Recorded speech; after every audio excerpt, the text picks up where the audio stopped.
Ladies and gentlemen, welcome once again to another episode of Beyond the Helmet. My name is ZV, and today we had the opportunity to have a conversation with the hands behind the legend. They are the unsung heroes of Royal Enfield. So stay tuned.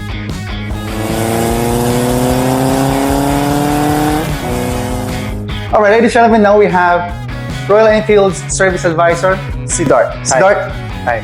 nice to have you on the channel. Thank you. So we're here just to answer a couple of questions. I know you guys are busy. I know it's a full day ahead of you.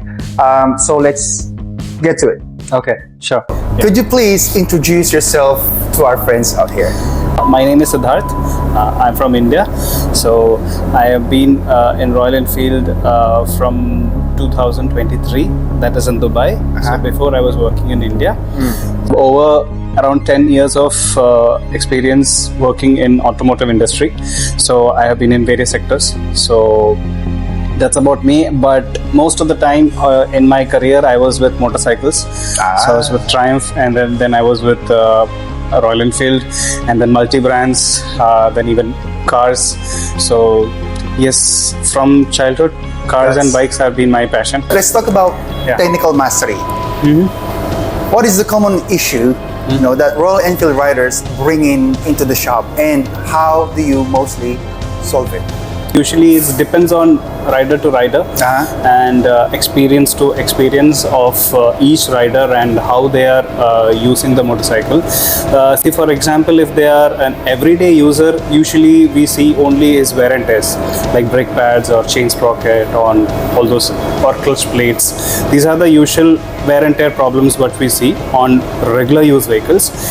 People who are not using the motorcycles much, say for example, for them motorcycles only seasonal. For them it is most of the time just electrical issues like batteries or fuses or relays or such kind of problems. These are the common problems which we see, and it's all depends on each individual how they use the motorcycle. So for example, on an average, the company says is around 10,000 kilometers every year. So that is how the service schedule is placed for every motorcycles. But the thing is, this particular case, some riders do 5,000 kilometers in couple of months, not in 6 months. So some of them take time, and some of them will take 5,000 kilometers in probably 1 year. So such particular users, there are different kinds of problems which we see on certain motorcycles. Among all the Royal Enfield models out there, and there's a lot of them, and they are all beautiful, I have to say. Which among these models do you love working on the most? It's a very tough question. But we all been enjoying working on the UC motorcycles. UC, I haven't seen the UC. Unit construction motorcycles are the old motorcycles, and they are very simple to work on. They're very simple, and they're very simple to fix and identify, or not just the problems I'm taking. There's a huge history on those motorcycles. So that is the whole thing. But like you said, it's a very tough question. We love working on all the motorcycles because all have been built on the same platform, and it is like some design tweaks, technical tweaks. They do keep on these motorcycles, and when we work on them, it's like the same thing.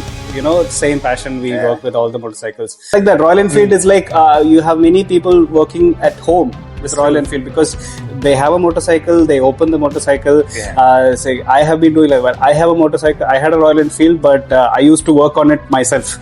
When I was working at my house, I used to sit in my car shed and I used to work on it like that. But people are very passionate about Royal Enfield, no matter which motorcycle they have.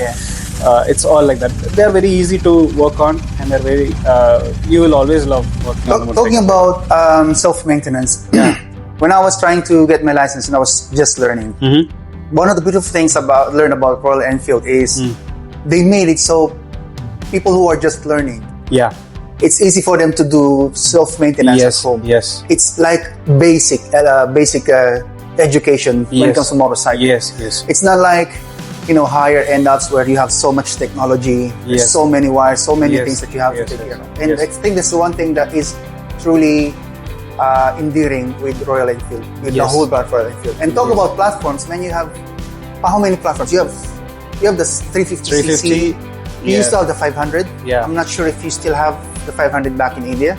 Yeah, of course. You still have it, yeah? Of course. You haven't sold the No, 500 not into like they have discontinued the model 500, but there are still There are still, lot yeah. of You have the 650, 650. and we don't want to spoil the surprise. Definitely. But there is a surprise. There is a surprise from Royal Enfield. Yeah. Okay, let's talk about gears, modifications, and rider behavior. Okay.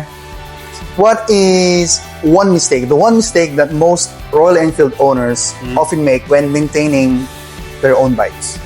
What we have noticed usually is the riders sometimes they neglect maintaining the motorcycles. Some things can be done very easily at your house. Yeah. Say for example, maintaining your chain. Yes, that's true. I think that's one of the basic. Tire pressure. Tire pressure, yes. And washing the motorcycle, yes. But these are very basic. And some things like even cleaning the air filters are easy. I don't mean any disrespect to any outsiders, but we are okay with anybody working on your motorcycles outside the workshop. That's not an issue because it's your passion. You can take it to any of your place and get it done. But we would suggest that please take it to some professional guys, because there are so many people who don't look at Royal Enfield motorcycles the way they should, because they have a common knowledge of setting up things faster and quicker and with shortcuts, which is not so good for these motorcycles. They treat it like a very cheap tool. Absolutely. See, for them, this bike is just another bike.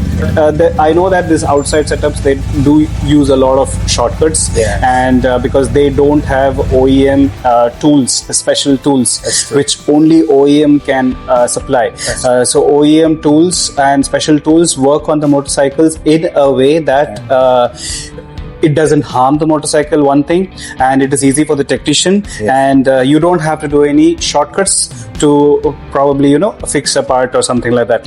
So modifications also the same way. It's up to an individual's choice of how you want to modify your motorcycle, but again there are some limitations which always will be shown in the manual and the service manual, as in if you cross that limitations, the company warranty will be void. And there are some which we don't allow because these modifications can lead to some faulty, say for example, problems with the motorcycles. Be careful about what kind of modifications you're doing.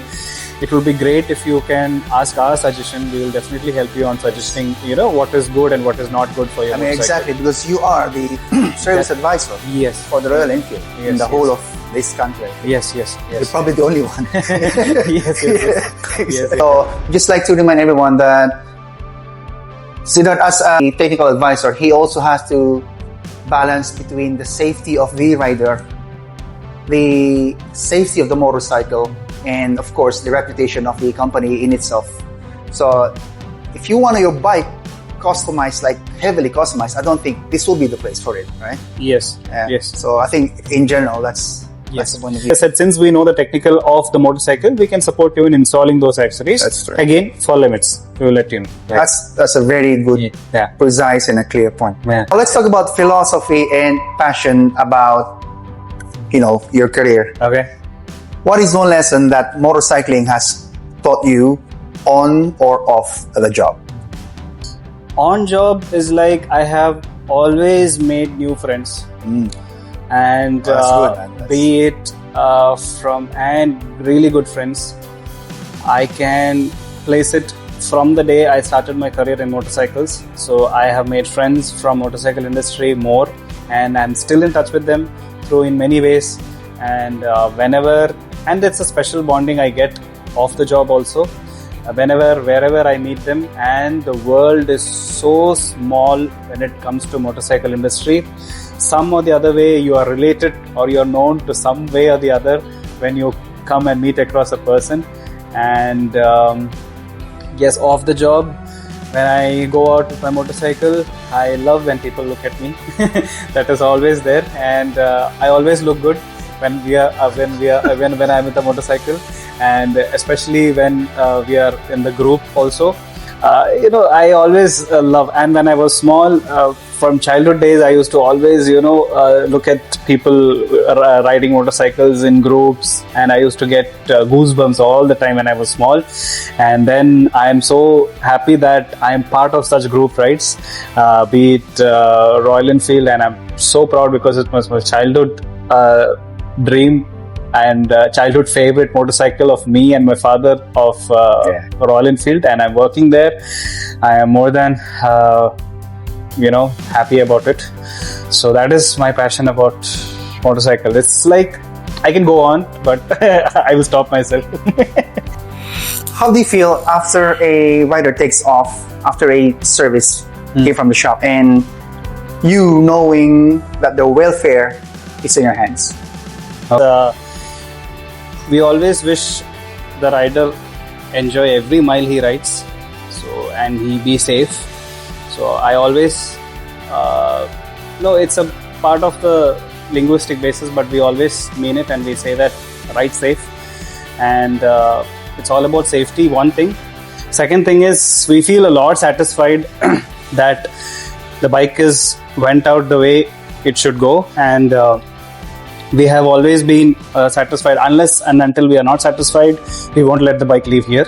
That is the thing. And even if we are not satisfied, we will inform him. Here is one about community and rider, connections. Okay.